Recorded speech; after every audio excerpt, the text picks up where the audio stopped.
Confluent avec Catherine Égaud et Mathieu Lavigne.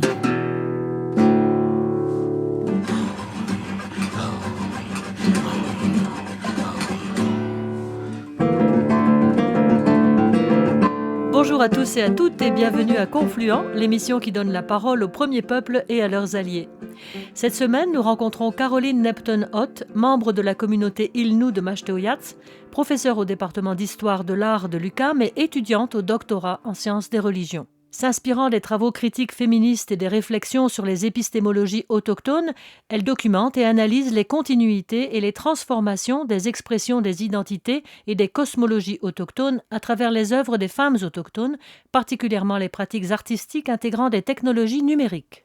Parallèlement à ses études, Caroline Neptun-Ott a collaboré à la commission d'enquête sur les relations entre les Autochtones et certains services publics au Québec, la commission Vient, en plus d'avoir été conseillère aux communications de l'Enquête nationale sur les femmes et les filles autochtones disparues et assassinées. Pendant plus de 10 ans, avant ses études doctorales, Caroline Neptun-Ott a été animatrice et journaliste à la radio de CBC et de Radio-Canada. Elle était notamment à la barre de l'émission Boréal Hebdo, et on a aussi pu entendre ses reportages à l'émission Des Hôtels. Au micro de Mathieu Lavigne, Caroline Neptun-Ott nous parle d'art autochtone, de son histoire et des productions actuelles, ainsi que d'appropriation culturelle, d'autochtonisation et de journalisme.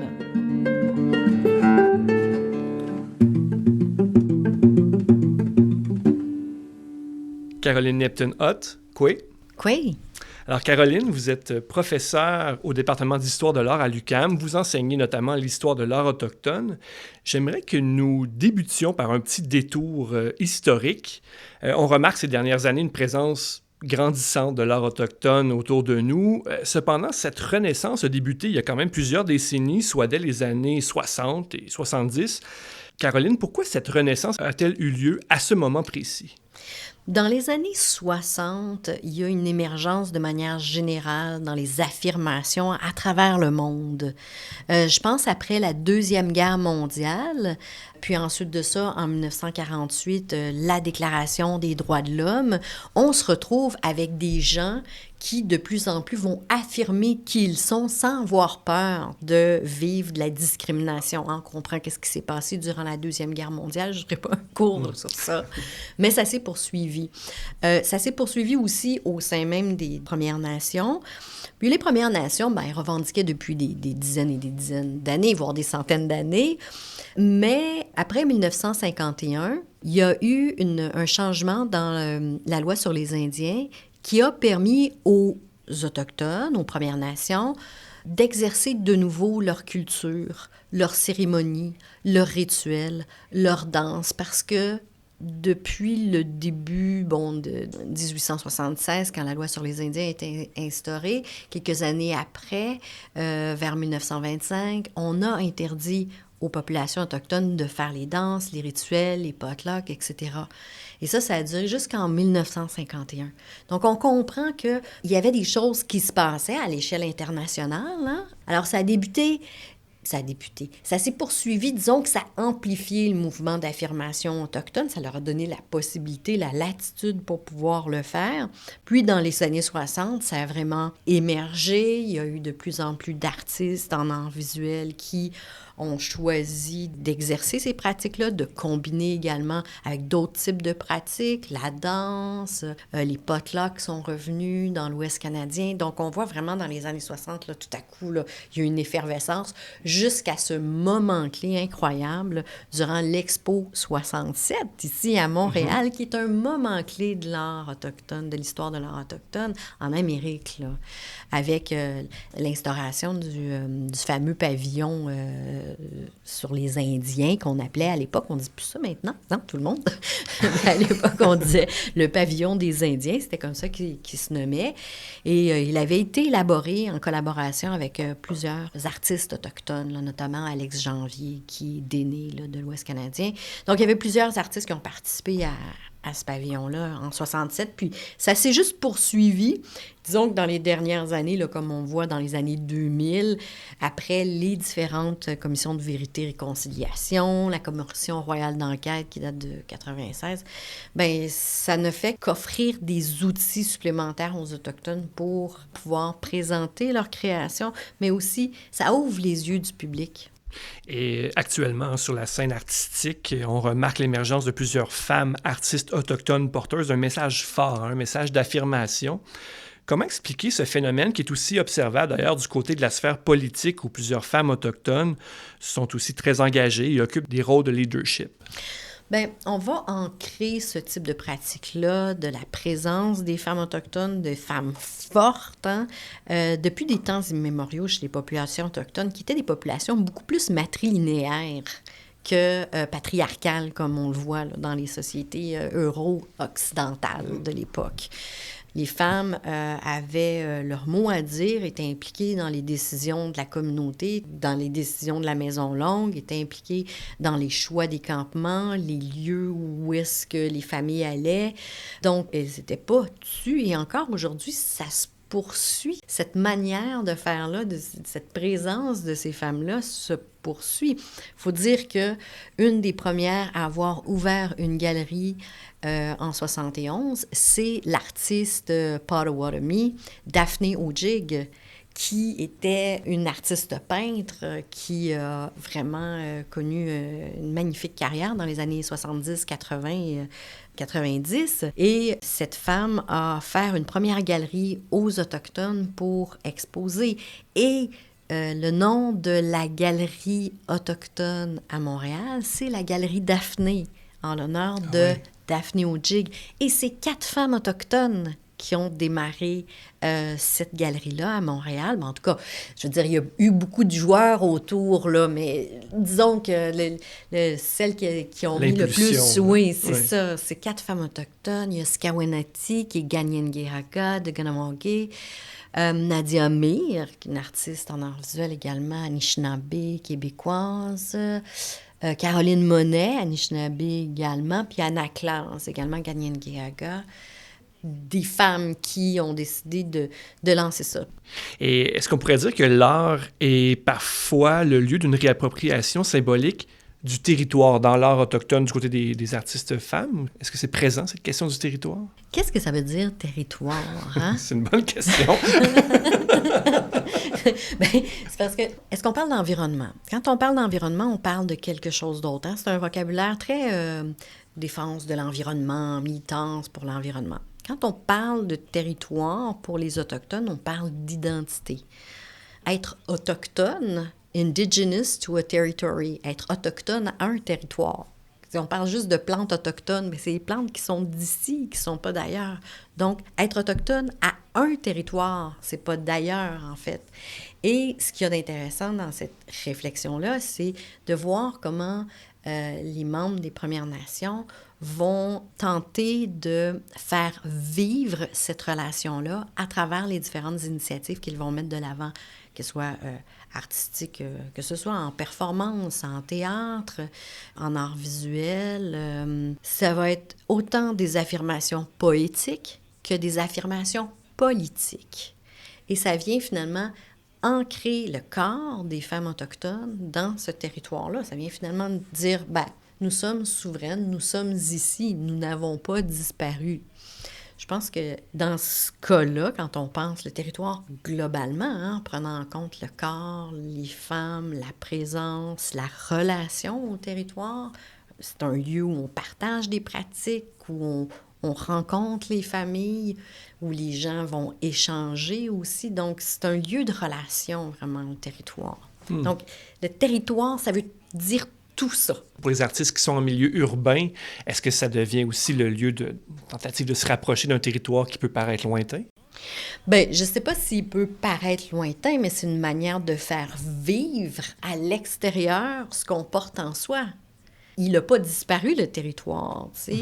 Il y a des oncles, Soleil Launière, par exemple, qui est de Mashtoyat, qui fait de la performance, qui a fait une installation Mon corps tremble, ici, à la Galerie de l'Université du Québec à Montréal. Bien, elle a encore de la famille qui est à Mashtoyat. Elle peut aller à Mashtoyat.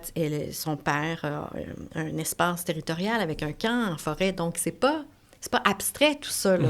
Hein? C'est concret, ça se passe pas vrai. Et c'est pas parce qu'ils sont à Montréal, qu'ils sont pendant un moment à Montréal, qu'elles ne retournent pas en territoire pour un certain temps, etc. Bon, j'en conclus que le territoire est un thème majeur dans l'art du côté des artistes autochtones. Est-ce qu'il y a un autre thème majeur qui vous saute aux yeux, qui est prégnant? Je pense que l'idée de la guérison revient souvent.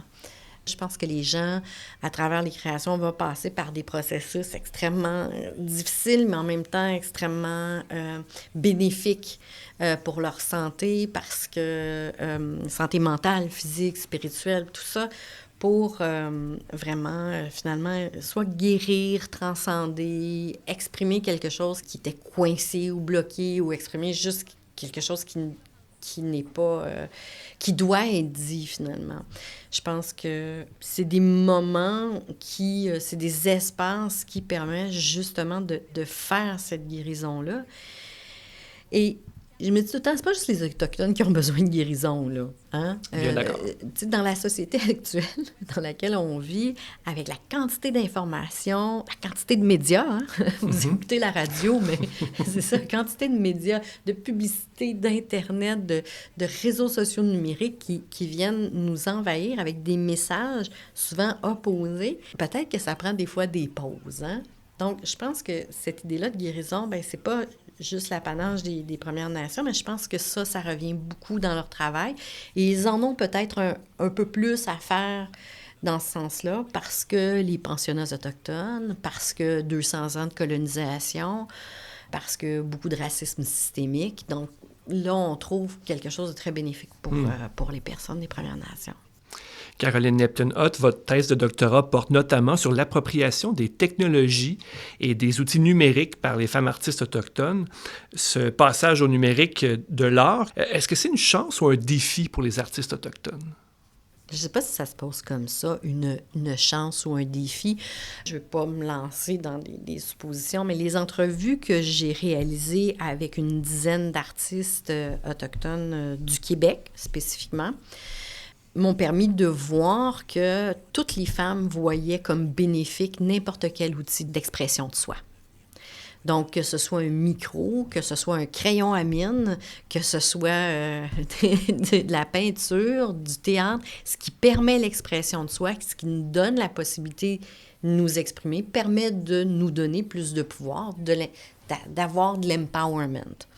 Donc, les outils médiatiques, numériques et médiatiques, c'est la même chose. C'est vu de la même manière. C'est sûr que ça présente des défis parce que acquérir parfois le matériel, hein, on le voit, je vous vois avec vos fils, puis les micros qu'on a ici présentement, bien, ça prend du matériel, c'est un peu plus coûteux. Parfois, ça prend aussi des techniciens parce que même si on est capable de faire un peu de montage, etc., des fois, tu sais, avec un technicien, on est capable d'aller un pas plus loin dans nos ambiances sonores, aussi dans nos possibilités d'exploration. Hein. Si on ne sait pas ce que la technique peut faire, c'est difficile parfois de l'imaginer ou on peut difficilement accorder ce qu'on imagine avec ce qui est possible. Donc, oui, un défi, mais je pense que c'est un beau défi pour celles qui décident de plonger, de se lancer dans ça. Mais elles sont elles vont avoir des pratiques vraiment plurielles, hein.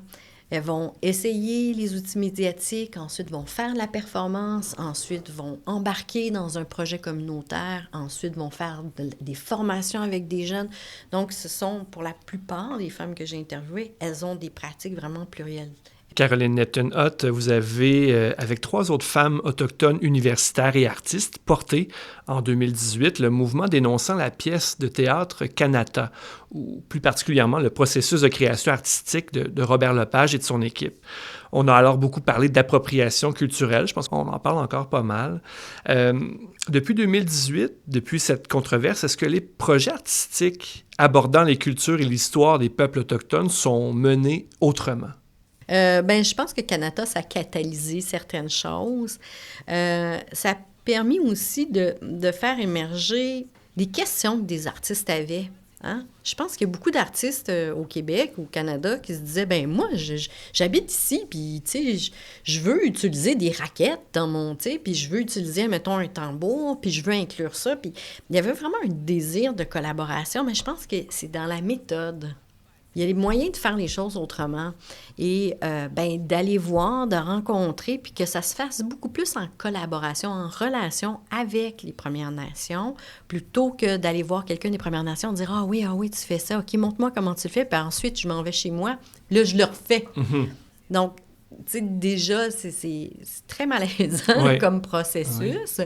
Espèce de cannibalisme culturel. Très colonial, finalement. C'est extrêmement colonial. Donc, toutes ces questions-là émergent et je pense que Kanata a catalysé tout ça. Et ça a permis, en fait, d'avoir une discussion très intéressante avec Robert Lepage. Monsieur Lepage, je pense, est très en paix avec ce qui s'est passé. Je pense qu'il y a eu une déception quand même, là. Le travail qui avait été réalisé avec le Théâtre du Soleil, je vous le rappelle, qui est le théâtre qui a été mis sur pied à Paris par Ariane Munchkin. Quand ils ont voulu faire quelque chose sur le Canada avec Robert Lepage, qui avait été invité par Mme Munchkin, ils ont dit, on veut faire quelque chose sur les Premières Nations. Bon, évidemment, les Européens s'intéressent aux Autochtones du Canada. Bon, et voilà. Mais le problème, c'est dans tout le processus, parce que ça aurait pu être intéressant s'ils étaient venus, qu'ils avaient fait des échanges et qu'ensuite, avec des Premières Nations, ils avaient conçu des costumes. Avec les Premières Nations, ils avaient conçu les décors. Avec les Premières Nations, ils avaient conçu les histoires, etc. Puis, avaient développé le processus créatif. Mais là, en fait, ils ont fait une visite à travers le Canada. Ils ont écouté des gens, mais ensuite, ils sont repartis à Paris, puis ils ont inventé leur truc. Ils se sont fait dire, M. Lepage se l'était fait dire par des femmes en théâtre de l'Ouest canadien, dire « Vous ne faites pas quelque chose sans nous, là. » Mais c'est ça qui s'est passé au final. Est-ce que les façons de faire ont changé depuis? Est-ce que les projets similaires... Il y a des super beaux projets. C'est ça. Dans un des articles, j'avais donné comme exemple un beau projet, c'était celui de Kent Nagano. Oui. Hein, qui était l'opéra de Tchekapèche, c'est ça, oui. Qui a fait avec Thomson Highway, Florent Volant. Donc, il y a eu des traductions en langue cri. Puis, tu sais, vraiment, cet opéra-là, ça a été fait en collaboration. Florent Volant, il l'a dit. Donc, je pense qu'il y en a eu il y en a encore des projets magnifiques là, qui sont mis en branle, mais trop souvent. On a l'impression qu'on peut faire venir un Autochtone dans notre projet. Ah, puis là, ça va être décolonial, tu sais. Mais c'est pas ça, un processus de décolonisation. C'est un processus. Oui. Ah oui. Puis souvent, ça implique plus d'argent, plus de temps. Puis les gens, ils sont pas prêts, ils sont pas habitués. C'est dur de changer les façons de faire, hein? C'est ce qu'on voit. Oui, puis... Même si c'est nécessaire. Oui, c'est difficile de changer les façons de faire. Il y a des vieux réflexes, des vieilles manières de faire. Souvent, on essaie on est rendu comme à la fin de notre projet, puis on essaie de ramener des Autochtones pour dire on décolonise. Ah oui. Mais non. Le tokenisme. On appelle ça comme ça, oui. Je trouve ça tout le temps dommage parce que moi, je pense pas que les gens qui font ça font exprès. C'est des maladresses, ils savent pas comment faire. Mm-hmm. Ça fait partie du processus de dialogue aussi. On apprend. Il y a des erreurs en cours de route. Oui, c'est ça. Ouais. Et en entrevue, dans certains articles, vous évoquez la nécessité d'autochtoniser nos institutions. Alors, Caroline Neptune-Hutt, à quoi ressemble une institution autochtonisés? Par exemple, dans le milieu des institutions culturelles québécoises, à quoi ça ressemblerait une institution Bien, que ça devient autochtonisée? naturel de penser à faire les choses autrement, que les processus qu'on a mis en place, qui sont très, très souvent orientés. Tu sais, le monde de l'art, là, c'est très capitaliste, hein, on va se... Franchement, c'est très capitaliste. Quand est-ce qu'on essaie de penser les expositions autrement, les projets d'expo, de collaboration, comment est-ce qu'on pense les pratiques ou inviter les gens à faire des pratiques à l'intérieur du musée ou de l'institution?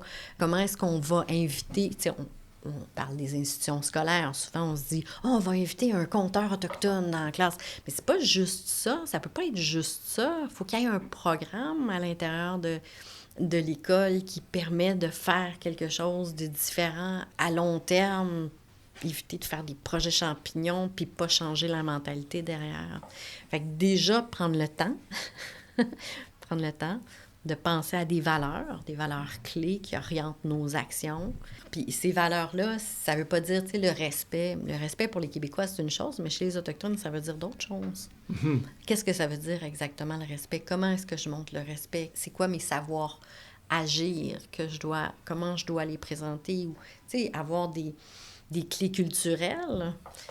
On présume que parce qu'on est allé dans une communauté qu'on comprend les cultures. Ça prend du temps avant de comprendre les cultures puis les façons de fonctionner. Les codes, hein, oui. Oui, il y a beaucoup de codes, c'est sous-entendu, on ne le sait pas. Mm-hmm. Donc, je pense que l'autochtonisation, hein, qui est un espèce de gros mot qui est étrange, mais ça peut être de petits pas, hein, qui commencent par simplement des valeurs, des façons de faire différentes. Puis surtout, on en a bien besoin, il me semble, à notre époque. Prendre le temps. Caroline Neptune-Hott, vous avez été journaliste pendant plus de 9 ans sur les ondes de Radio-Canada et de CBC également. C'est bien connu, actuellement, le monde du journalisme, c'est assez précaire.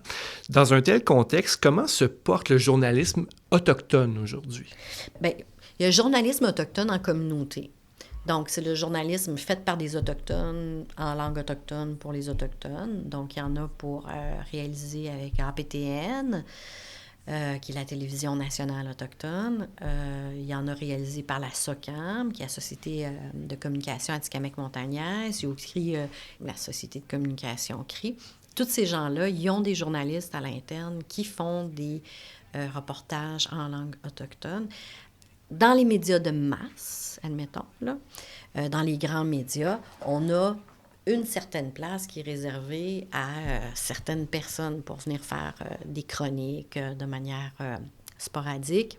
Puis, il y a quand même Espace autochtone qui a été mis sur pied en 2016, auquel j'ai participé à la mise sur pied en 2016 au début. Puis, il y a aussi CBC Indigenous qui existe. Donc, là, je vais dans Radio-Canada parce que c'est ceux que je connais. Donc, il y a ces initiatives-là qui existent, mais encore une fois, on se retrouve avec peu, en tout cas, à Radio-Canada, Espace autochtone, il y a encore peu d'Autochtones qui sont à l'antenne et sur Internet. Là, on a Mélissa Molon, qui a une émission de variété, d'information, l'émission de musique de Samian, mais c'est tout, là, sur une programmation, tu sais, quand même qui dure de 5 heures le matin jusqu'à très tard le soir. Oui. C'est pas énorme. Si on ouvre le journal, là, la presse, là, quotidiennement, là, ben, on va se rendre compte qu'une fois de temps en temps, il y a une nouvelle qui concerne les Autochtones, mais c'est très sporadique. Puis on dirait tout le temps qu'il n'y a pas de suivi des dossiers. Et au niveau du traitement des nouvelles qui touchent les premiers peuples, est-ce qu'il y a eu une différence, disons, depuis l'époque où vous étiez vous-même à Radio-Canada ou à CBC? Oui, mais moi, je dirais qu'avant, là, pour réussir à faire passer, mettons, un reportage, il fallait vraiment là, que, tu sais, je me démène, que je fasse comme 20 heures de plus que tout le monde, que je prépare mon émission, plus un reportage spécial qui était diffusé à mon émission, mais plus que j'aille le vendre à des émissions à l'interne de Radio-Canada. Fait qu'au début, ça a été vraiment fastidieux. À un moment donné, ça a vraiment mieux été. Aujourd'hui, il y a plus de journalistes de différents horizons qui vont faire des reportages en milieu autochtone puis qui les font mieux, qui vont prendre le temps, qui vont s'intéresser à la thématique, qui vont prendre le temps d'écouter les gens, qui vont prendre le temps de se déplacer en territoire, c'est long, ça coûte cher. On est peut-être un petit peu moins dans le sensationnalisme, mais c'est clair que c'est différent de l'époque de la crise d'Oka. Oui, oh oui. Tu sais, là, il n'y a pas photo. Là. Et si on en parle un peu de la crise d'Oka, justement, Caroline Neptune-Hott, dans la bande dessinée de l'anthropologue Emmanuel Dufour, Emmanuel vous donne la parole. Donc, cette bande dessinée intitulée « C'est le Québec qui est né dans mon pays ». Donc, Caroline, vous y décrivez dans cette bande dessinée l'impact de la crise d'Oka sur l'adolescente que vous étiez à l'époque, en 1990. Est-ce que vous pouvez nous parler de cet impact de la crise d'Oka sur votre vie d'adolescente de l'époque? Bien, c'était pas généralisé, là, mais disons que ça a été un moment où est-ce que je me suis posé beaucoup de questions, puis que ça a été très difficile avec les gens autour de moi. D'ailleurs, les copines, les copains et les copines qui ont eu des réactions à ce moment-là savent qui ils sont. Ils m'ont reparlé, ils se sont excusés. Donc, c'est des personnes spécifiques, là. Puis, tu sais, c'est correct. Moi, j'ai jamais gardé de rancune à long terme. Mais c'est clair que quand ça a éclaté, tout le monde était devenu Mohawk. Moi, au début, alors que tout le monde savait que j'étais autochtone, abénaquise, montagnaise, puis, tu sais, ça faisait partie de l'imaginaire collectif de l'école secondaire. Mais quand tout à coup, ça a éclaté, soudainement, c'était comme, tu sais, il fallait que je réponde à toutes les questions. On me posait toutes sortes de questions sur les droits des Autochtones, puis c'était quoi, puis moi, je savais pas tant d'outils que ça, fait que je me suis mis à essayer de chercher des choses sur la loi sur les Indiens. Tu sais, je la connaissais pas en détail. J'ai 15 ans, on commence à peine à comprendre quelque chose. Ah oui, c'est ça. Alors, disons que le rejet que j'y vais, les commentaires critiques assez virulents parfois que j'ai vécu à l'âge de 16 ans, j'ai fini par mobiliser cette énergie-là pour aller plus loin. Voir plus loin, qu'est-ce qu'il y en était, c'est quoi les droits, comment ça fonctionne, puis tout ça. Fait que moi, mes cours là, d'introduction au monde autochtone, là, je les ai commencés là, à 16 ans, parce que même si chez nous, tout le monde savait qui on était, la prise de conscience des conséquences de tout ça, on l'articulait mal. Maintenant, c'est autre chose là, pour tout le monde dans ma famille, mais ça a été troublant. Ah oui. Puis, en même temps, rien n'était expliqué dans les médias. Hein? C'était juste l'armée, la guerre, la tuerie, les gens, les armes, tu sais. Puis, on comprenait pas du tout pourquoi on était arrivé là. Il s'est passé des choses, là. C'est pas arrivé du jour au lendemain. Là. Il s'en est passé des choses avant que les gens se fâchent. La mise en contexte historique, jamais. Il n'y en avait pas vraiment. Non, c'est ça. Puis on avait aussi des tribunes publiques à l'époque avec M. Arthur qui était... écoutez, il faisait un spectacle. Moi, je pense que quand on a un micro, on a une responsabilité. Puis ça implique que les informations qu'on donne ou qu'on partage soient pensées, réfléchies, puis que ce soit pas plein de préjugés. Caroline Neptune-Hott, en tout cas, ce micro-là, vous l'avez bien utilisé. Un grand merci vraiment pour vos propos éclairants. C'était un plaisir. Merci beaucoup.